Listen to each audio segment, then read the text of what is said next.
So I wanted to send a video with this video from this camera and then also with the Hereo10, but the Hereo10 is locked up again. See, it's blinking, it says it's recording, but there it has only 5 seconds here on the thing, and touchscreen doesn't work. It's on here, but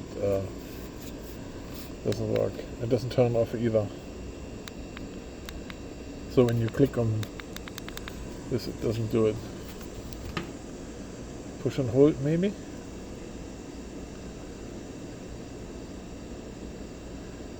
Many seconds, push and hold. There it goes, off. Now it's repairing my file. A 5-second file. There are the settings.